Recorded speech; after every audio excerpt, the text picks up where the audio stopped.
There we go. So we would do that, and we took it and we created it as a fillable PDF on an iPad Pro so that we could take the iPad Pro with us, and in filling out the MLS sheet, and that agent could walk through the house, and usually with the seller even, right? And ask those questions and completely fill it out. The reason that we did that was so that we knew we weren't missing anything that needed to be filled out on the MLS. And we could even ask, are there hardwoods under this carpet? Or to highlight something. Yeah. And we would ask the question so that nothing got missed, right? So that you had very specific information that when it came time to enter it into the MLS, everything was there. And by the time you were done, you were like, great, I've got all of this great information. And you were making notes for the remarks so that it was the things you wanted to highlight on the remarks, right? You might write in some notes or things. Like lots of natural light or whatever. Right. Like whatever it was, like anything that you felt was really important, you would want to do. So you had this really great form, and that was basically systematized, that you were like, great, this is terrific. I know I didn't miss anything, because by the time that, if you didn't do that, by the time you got back to your office and maybe you were entering it into the MLS, you were like, oh, did that have that? Was the water heater gas? Was it? Or you have multiple appointments, or after that appointment you had showings. And you could mix up houses. Yeah. So you forgot, right? So we always had that. And then because we did ours on the iPad Pro, you could actually get into the car, click send. And for us, it would go directly to our listing manager and our virtual assistant. Now, and if you had another appointment, it was beautiful because that person could go ahead and get started entering it. So they were entering in the partial listing from the moment the send was happening. It was instantly being done. Like, boom, already being created, right? And at that point, like, there was no slowdown. We could literally list it later that day if we had to, if photos were getting done immediately as well. Like, there was no delay. So I was a little bit shocked when I opened it up, and I'm like, there's no way to print this. There's literally no way to do it, because you have to open up these little boxes for each and every one, like multiple little teeny tiny boxes. I was like, they have made this impossible to actually utilize in any way. And even on your phone, you're like, doing this little thing. And I was like, this is insane. So I'll create some sort of form in order to make it work a little bit better. But those were the kinds of systems we put in place to ensure that no one was forgetting something, right? You knew you were super effective that day. You didn't have to call the seller back and say, was that water heater gas, or was it water heater? Was it double strapped? Yeah, like, did it have the thing? I don't remember if it had the thing. You were so effective at the very beginning, there was no question. And then we had additional things that we would do. A second form that we had, and this was pretty popular in New York, on the back end of that, we had a picture that we drew. It was a very blank picture. It was a picture of the house, and it looked like a yard. And then basically we'd ask the seller, where's the septic tank? Where's this? Where's the water shut off? Anything like that. And we would immediately mark it, and that would get uploaded into our Google Drive. And that was because if inspections were happening and someone would ask, where is that located at any given time, anybody in our office had access to that. And they would say, where is that located? Or, whatever it is. And we always had it. Anyone in the office could identify it, knew where it was. We called that seller homework. So all of that was forms that were created, and we called it seller homework. We also had them fill out that first day. And some people do this ahead of time. There's a trick to this, by the way. They would send a pre-listing packet with information about them and seller homework. Utilities, ask them to provide what their monthly utilities were, provide detailed information about the house and like little things about that, HOA information, and then they would put a little outline drawing at the top of it to tape 2 keys. I have a friend that does this in Houston. It's very cute when she sends the pre-listing packet and the seller homework packet. And if they showed up for their listing appointment and all of that was filled out with the keys already taped, she knew she already had the appointment. She knew she already had the listing, because she'd show up and it would be sitting there, and it would already, because they loved what they saw, and they loved the fact that they had sent seller homework, and she would walk in and it would already be taped, and she'd be like, oh, I got this already. Like, she already knew. She's like, it's in the bag. It's in the bag. Yeah. But she would send seller homework with the pre-listing packet and everything in advance. So she would just send all of that stuff for them to fill out in advance, and people would be like, wow, these people are on it. Like, they are asking for all this stuff, and they would just hand it to us. Now that's another thing that we would scan, send to our virtual assistants, and then they would upload it into our client directory. And so we'd have all of that. And then our virtual assistant would take that information for the utilities and whatever, make it into a really pretty something, and it would be scanned into our MLS so that any agent that wanted that information for their client would already have it. Yeah. Like, because they would call us and be like, you know what the annual utilities are for that house? And we'd be like, yeah, it's attached as a document. Don't call me again. Or who the gardener is, or Yeah. pool You know, service person or whatever. Yeah. So those were things that we systematized early on. Like, anything that anybody might ever ask us, call us about, like, we were so far in front of everything on our listings, and we just got it on day one. Day one, we were like, we want to know everything about it. We want to know everything that's included. We want to know, you know, everything, so that by the time it goes live in the MLS, like, there's not a question you're going to ask us that we don't already know. And like, don't call me. Like, I just, it's in there. I mean, they're going to call you anyway, but then we would just say, it's in the listing. Did you check? Don't call. Don't call again. Don't check. You know, so it was very interesting to enter one in for the first time and see. This came up yesterday, because now, Debbie, you tell me, most people, do they submit offers via the disclosures link, IO link? Do you know? Is that like that for you?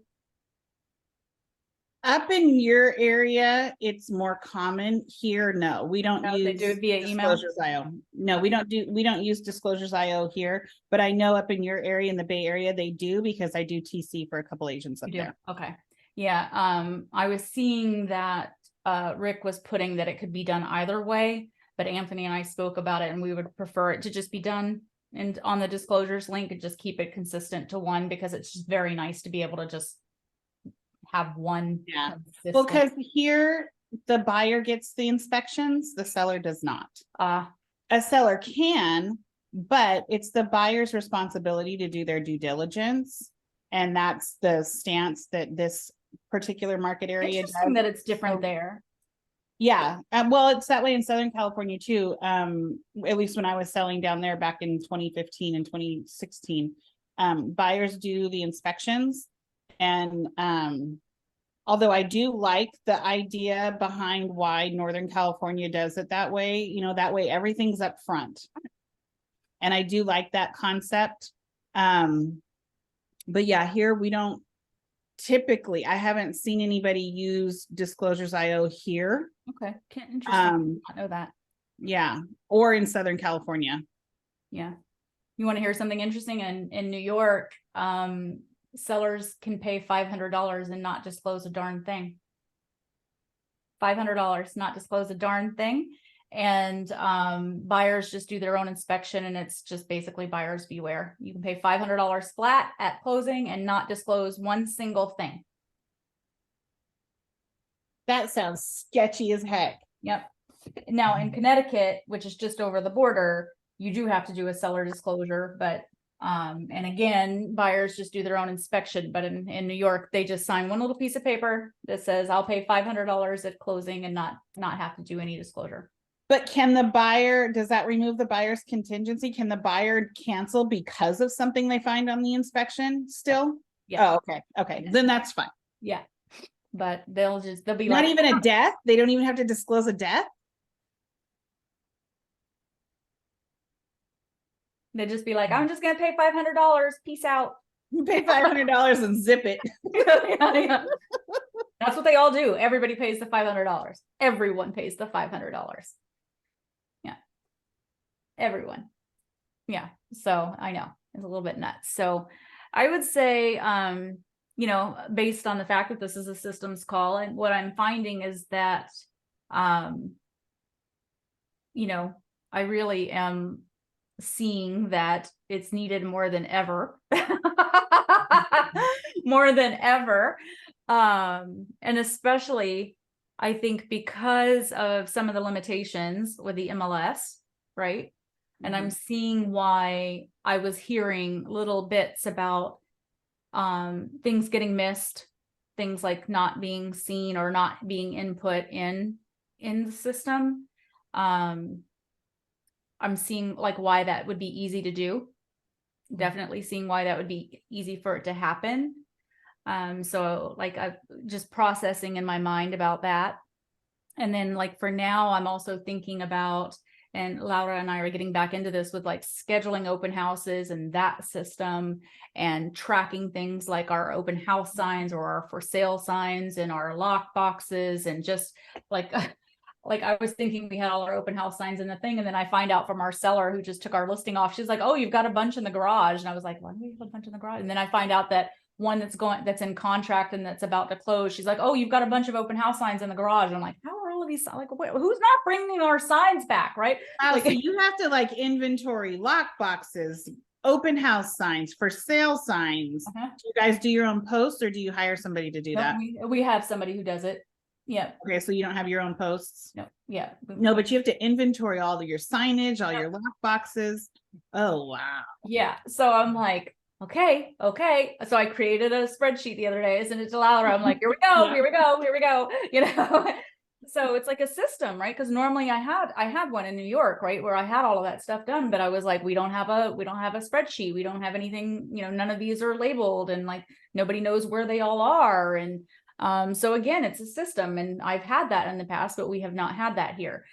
So that's why I keep sending all these spreadsheets for Laura, and I'm like, yeah, here they come. But it's good. It's just, you know, you're like, you have to kind of, and I'm finding it as it happens, right? And as things are being turned off, shut off, done, or whatever, I have to kind of like take a step back for a second and think about what needs to be done, or then it breaks or it's shut down. And then I'm like, oh, there's another one.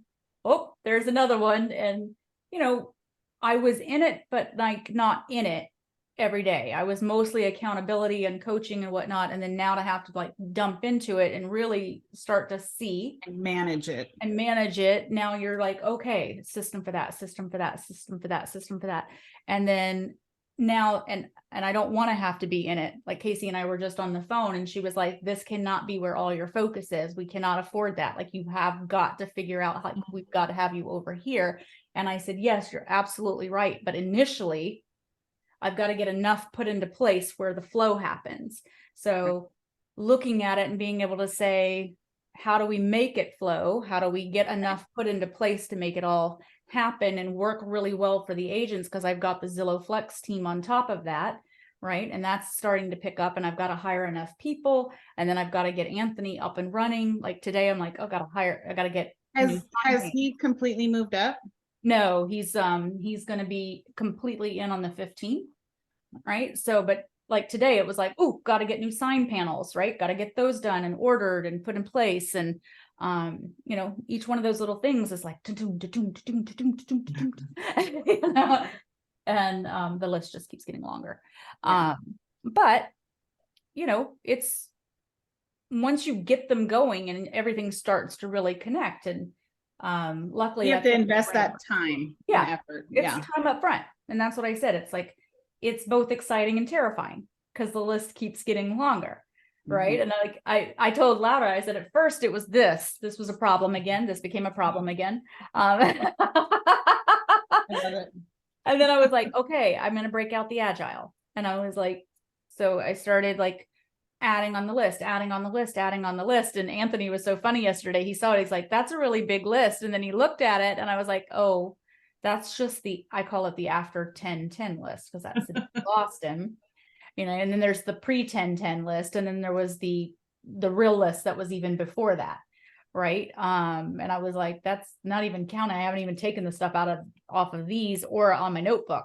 It's just the stuff that I started pouring out of my brain, not even counting the voice notes I've been leaving myself at 2 o'clock in the morning that I can't always remember what I'm saying. I can't. I'm like, what is it? What'd she say? You know, but it's like, it's just kind of, but it's getting there. And I was like, eventually it's all going to start to, you know, merge. And I was like, I gotta like pull back a little bit and think about, if I was starting completely from scratch, it would be a little bit easier if it was from scratch. Unfortunately, we got zero break. Business was on fire. I know Casey was like, well, things should be slow. I was like, we have 5 new listings. um, so, and Brent Gove's doing our event next week. No pressure.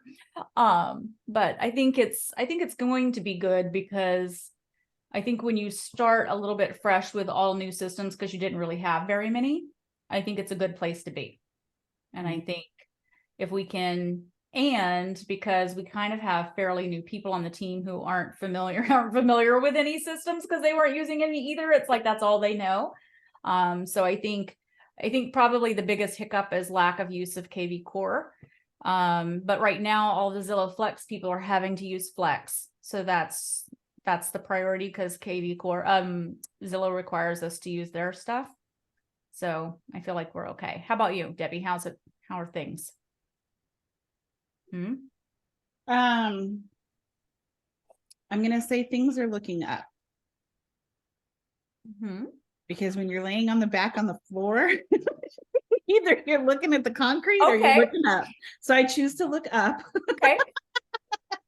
I have been attending a lot of Zooms and classes on follow-up. Okay. Because one of my biggest hurdles is calling people, as is for many agents. Okay. And that seems to be the biggest thing that I'm hearing about right now when it comes to real estate groups and trainings, aside from the buyer deal with NAR. Right now is the time where people need to do follow-up phone calls, video text, videos, whatever it is, but that personal touch to people is key. And, I hear all the time, oh, agents take the holidays off. For the last 2 months of the year, agents don't do a thing. And I don't know how agents can do that. I mean, yes, it's physically, I know how they can, because trust me, I would love to take the next 2 months off. But is her name Katie with the spiky hair? Yes. Like she was saying, that's just postponing your next check, right? Well, I don't have time to postpone anything. I don't have the ability to postpone anything. So I needed to be making these phone calls 3 months ago. So I've been doing a lot of follow-up phone calls, the right things to say, because one of my hangups, gosh, my phone has never rang this much in a call. One of the things, one of my hangups is I listen so much to other things like mastermind groups and everything on my newsfeed on social media is real estate, it seems like, and food. Like you always hear the, don't say, just checking in or just following up or circling back, don't say those kind of things because they're impersonal. Say this instead. And I always forget what this is. And always I make the call and I'm like, hey, just checking in. And I'm like, God, I just did it. And so then I stop because I feel like an idiot and I can't find whatever notes I wrote the clever things to say on. And so I've been really focusing on figuring out, I took this course and I'm really trying to figure out, okay, instead of listening to all the what not to say, start before I make phone calls, have a list of the things to say. So that's what comes up in my mind instead of what I'm not supposed to say. Because you got to change that. Yes. Got to flip it. So your brain is thinking about the what not to say. Right. And so I got some really great tips in this course that I took. So I'm going through I'm doing some more admin type stuff right now. And Monday I'm gonna start my phone calls. I dedicate an hour a day. It's on my calendar. I've time blocked it. And between now and Monday, when I have to do that, I'm going to have the list of the things that are great to say to start out with. And this is a terrific time because it's the holidays. Like Katie was saying, start out with, what are you doing for the holidays? And that's a great opener for a lot of people. So my favorite thing to say, by the way, if uh-huh. you're feeling like stuck and you get stuck and you feel like you don't know what to say, I'm is always I was stuck. just thinking about you. Yeah, but was I? If you were getting ready to call them, you were. Because they were next on the list. Well, okay, I did do this the other day. It was, when was Halloween? Tuesday? Yes. Okay, so Wednesday, I have this one client. His sister-in-law was looking for a house over the summer, and she decided she wanted to finish school a little, get a little bit more done in school and get a better job so that she could qualify for a little bit more so she'd get a nicer neighborhood. And I said, okay, no problem. And I know she's going to use me. I'm not worried about that. And so this client of mine has the most adorable twins. It's boy-girl twins, Max and Marie. Aw. And so I was thinking, I'm like, oh, yesterday was Halloween. And I'm like, Vic didn't send me pictures of the twins. I need to see my babies. And so, because of course they're my babies. Mhm. And so I just out of nowhere just picked up phone. I'm like, hey, where's my picture of the babies? And he was like, your ears must have been ringing because we were just talking about you. And I said, what? I said, what were you saying? I said, you just better have been nice, right? And so he says that the house across the street from him was a rental, and the people literally moved out over the weekend. And I'm talking to him on Wednesday. So he said on Wednesday, they literally moved out over the weekend. And he said, and I know they need to sell. He goes, we want my sister-in-law to move in there so she can be across the street, so that if she needs help with anything, because she's a single girl, young, like mid-20s, if she needs help with anything, we're here. And then they've got the kids that if they need her help to babysit, she's just across the street. And it'd be cool to be, have family close by. So I immediately, after I got off the phone with him, we chit-chatted a little bit, and I told him to have his wife send me the address and whatever. So I immediately sent out some information to the seller, and because I don't have their phone number. So I sent out the information to the seller, like, hey, are you thinking about selling? And so hopefully that'll be fruitful. Yeah. But it was because I was like, oh, I want to see a picture of the babies. It had nothing to do with real estate.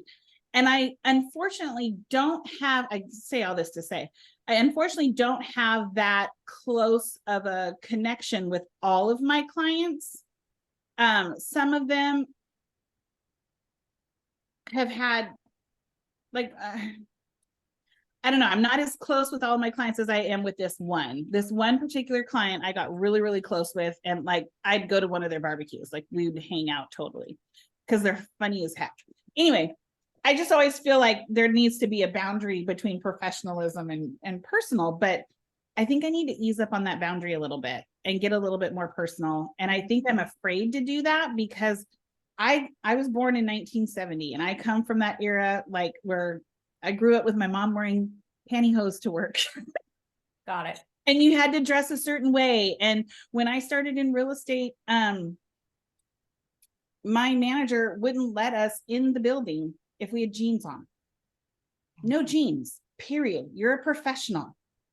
And so dress code was a big thing. And like, I have never been around a client in a pair of jeans or a pair of leggings. When I first saw this one gal, when I moved to Fresno, she went to go see a client in yoga pants and a athletic shirt and some tennis shoes. And I go, what are you doing? And she goes, oh, I'm going to go see my client. And I was like, are you going home to change? And she's like, no, I'm going like this. And I was like, what? And here I am in dress slacks, a nice shirt, heels, my hair's done, my makeup's done. And she looked like she just rolled out of bed. And that just floored me. But it was somebody she met through yoga. So it was relatable. Yeah. And, but even still in my mind, no way am I ever going to show up in yoga pants around them unless we're in a yoga class. Well, I will say that I have had people in the past say to me, I can't say I was just thinking about you because it feels too personal.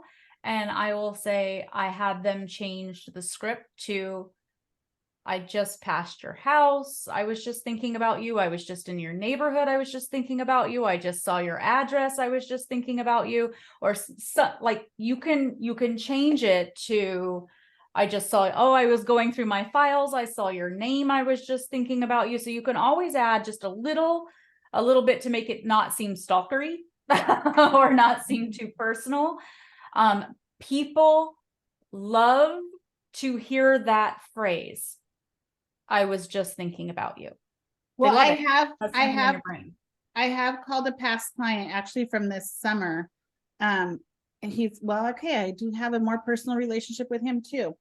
23-year-old kid, he's a police officer, bought a brand new house for his first time house. And he reminded me so much of my son.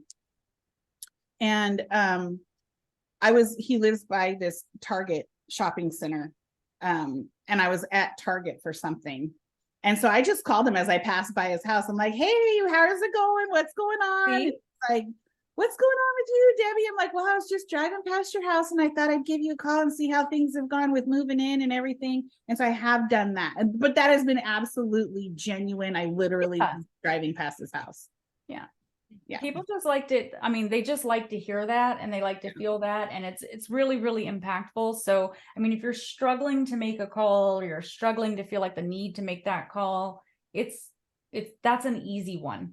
That's a really, really easy one. Just saying, hey, I just saw your address. I just passed your house. I was showing a house in your neighborhood, like whatever it is, that impetus of, I was just thinking about you, is really impactful, and it makes the, like, all of a sudden out of the blue call, if you haven't spoken to them recently, a lot easier to make.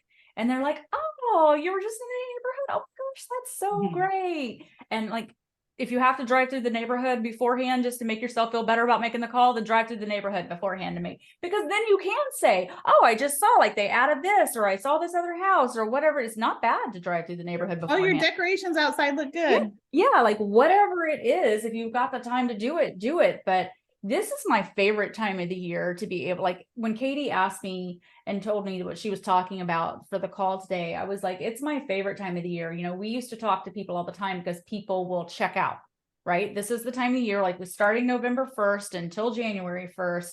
This is like massive hiatus for most of realtors. Like, they just disappear. And then in January and February, we've got tons of people complaining because they're broke.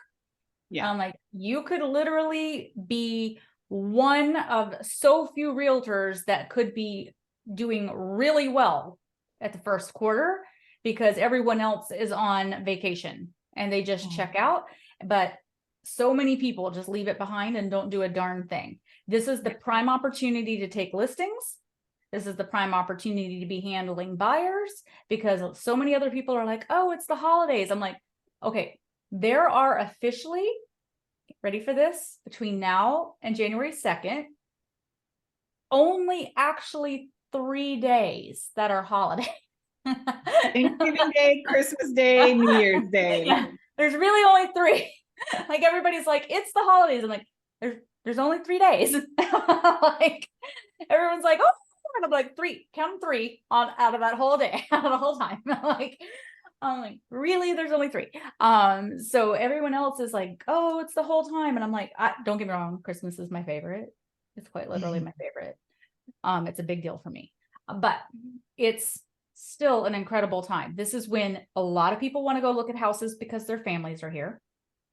Like, they went, oh, let's go look at houses. We definitely need to move. And they want to go out, but talk to people. I loved what Katie said. I'm like, oh my gosh, you could absolutely be talking about your real estate business and what you want to do, what your goals are for next year. People love supporting people in their goals. If you're like, oh, my goal is to help this many more people by the end of the year. My goal is to do this for next year. I want to talk about what I'm doing in my real estate business. Like, right now, this is what I've been focused on this whole week because I'm offboarding a ton of my coaching clients, because who's got time for coaching clients right now? And I've been trying to tell them, because a lot of buyers are pausing right now. A lot of our Zillow Flex buyers are like, I'm going to hold, it's 8% interest rate. And I'm like, you have got to show them 2 mortgage calculators right now. I want you to take a mortgage calculator, pull it up on your computer screen and screenshot it that shows a $700,000 house at 8% interest rate. Do the math, show it, screenshot it. Then I want you to show them the same and pull it up, but do it at a $750,000 house the second that the interest rate drops to 7.5% interest, because they're going to overpay. because the second that it drops to 7, they're going to fight 30 buyers for the same house, and they're going to overpay by 50,000 or 100,000. Yeah. So then show them what the payment's going to be. And I want you to screenshot both and say, we can go buy now when there's almost no competition in the market, and we can probably pay under asking because listings are sitting, and this is what your payment will be. I'm seeing a lot of price reductions. A ton. Or we can wait until the interest rate drops 0.5%, and you and everybody else floods the market, and you're going to overpay, and we can go pay this. Which one do you want? Yeah. And everyone's been sending that out. Like, because I'm like, this is what's going to happen. And then you're going to cry because you are now fighting and losing house after house after house after house like we did before. Or you can go and get a house right now. Like, which one do you want? Like, those are the choices, because they're not doing the math. They're not looking at the difference in buying and being able to buy right now.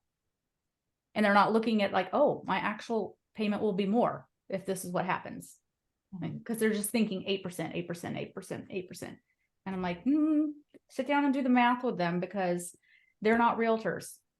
They're not thinking about it from that perspective. They're just seeing 8%. But Well, you're gonna 8% at 700 or 7.5% at 750. When you see the difference in those numbers, if there is, a significant difference, obviously I'd pick something that would have a little more impact if there isn't much impact. Yeah.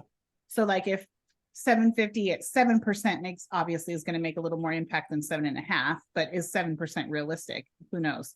But showing that difference, like 8% isn't that bad right now. Yeah. Because like you're saying, because of the price of homes right now, because prices are dropping a little bit, houses are sitting a little longer, because sellers are willing to negotiate more right now. And you may even be able to get them to pay a little bit towards a rate buy down. Right. They're more negotiable right now. You may get that 7.5 or 7 if the seller's willing to do a rate buy down. Yeah. But so, it's going to totally change. Yeah. They're not going to negotiate a darn thing when 30 people are making an offer on the house. You're going to get diddly squat. They're going to be like, no, they're not going to give you anything. Right.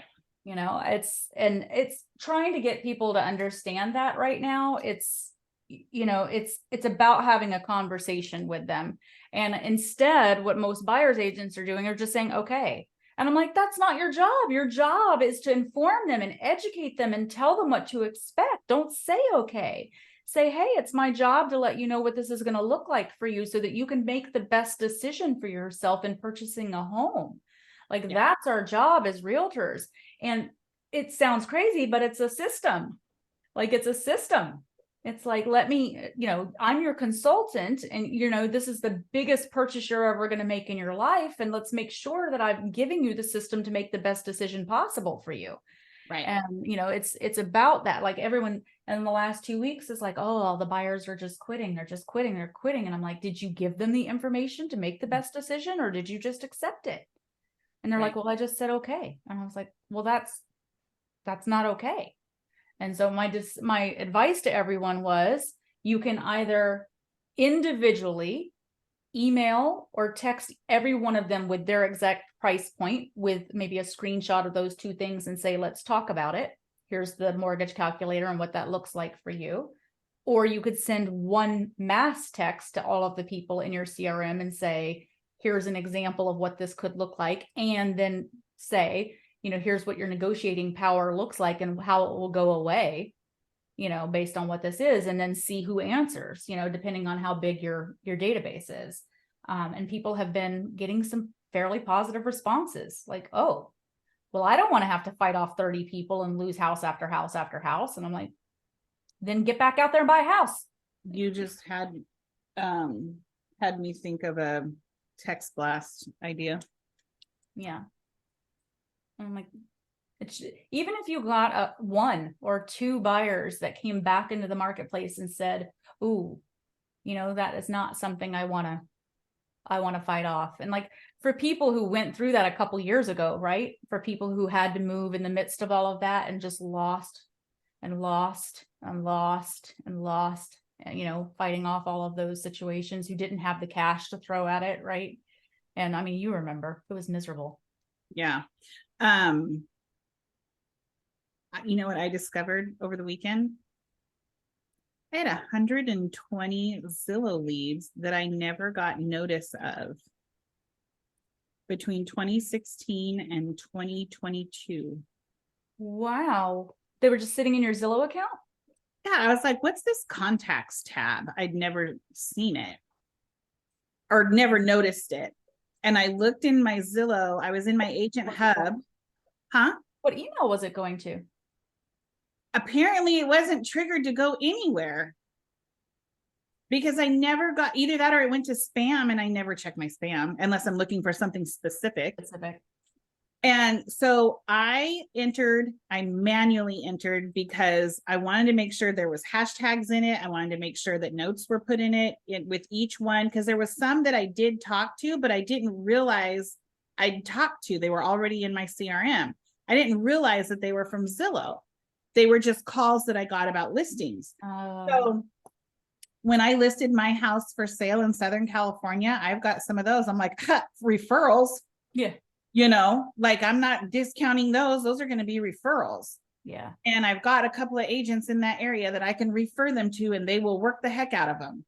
And so I entered in, I think it was 120 roughly. I think it was like 117, 120. Wow. Let's 120. Entered them all into my CRM with hashtags, with notes, with whatever I had on them. And they all have phone number and email. Wow. And then they're probably all buyers, right? So I did a text blast to all of them. Basically, it said, hey, I was going through some old messages and I noticed we didn't connect. Of course, I used ChatGPT to figure this out. We didn't connect. I'll get to the point. Are you interested? Are you looking to possibly buy or sell a home within the next 6 months? Please update me so I don't harass you. I like it. Got about 8 people tell me to stop, which, okay, fine, whatever. But like 112 didn't say a darn thing. So guess what? They're going to get a video. They're going to get this mortgage calculator deal.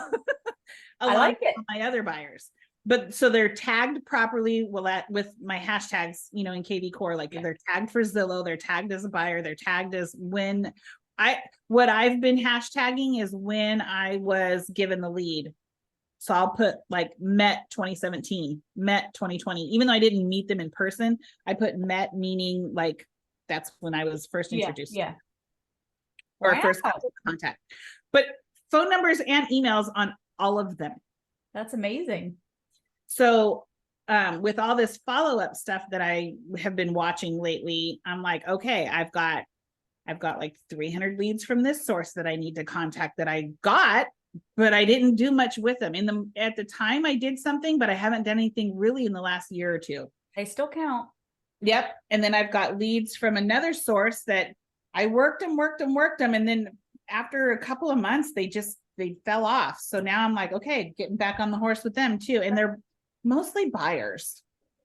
So to spark buyers, these are some great ideas. And then I have a lender who has a down payment assistance program that's a 3.5% down, forgivable for the down payment.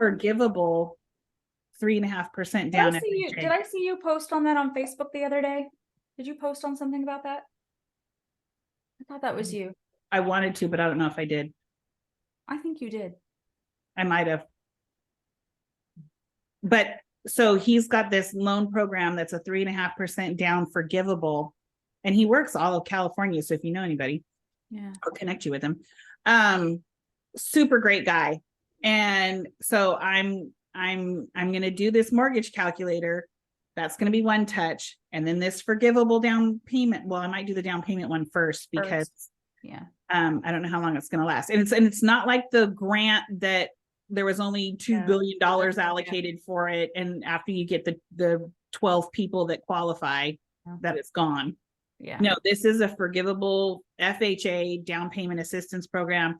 You have to meet the certain criteria. Okay. But he gave me a flyer and everything for it. So I need to schedule some time with him to really get educated on that stuff. Don't send out the flyer. No. Yeah, only send out the criteria and say, call me for the info. Okay, that way they have to call you. Right. And so that when they do contact him, I know who's contacting him. So I can tell him, hey, this is mine. Yeah.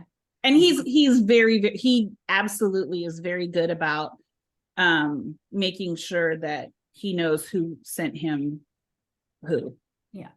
To Like I had a coaching client in Kentucky, and they sent out a blast to all their people, and it basically gave the criteria to qualify, and it said, we have this great new relationship with a lender. Here is the criteria he gave us. If this sounds like something that might interest you, call us.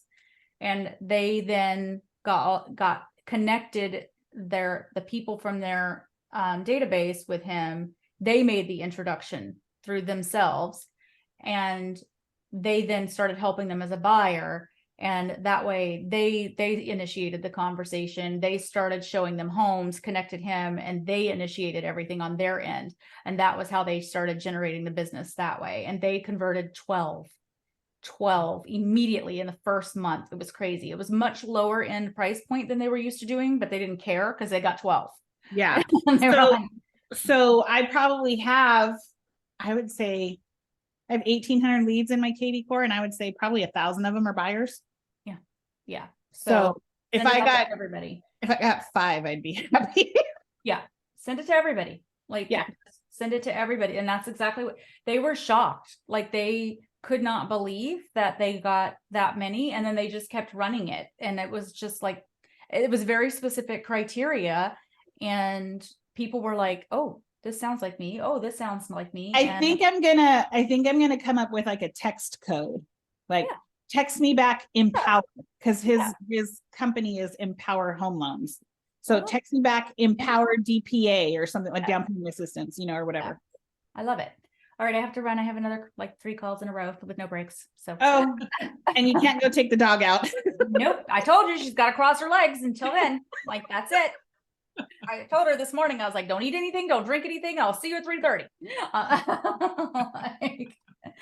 I was very specific. All right. Well, at least go fill your water cup. Yeah, I know. All right. All right. Peace. Bye. Talk to you soon. Thank you. Bye-bye.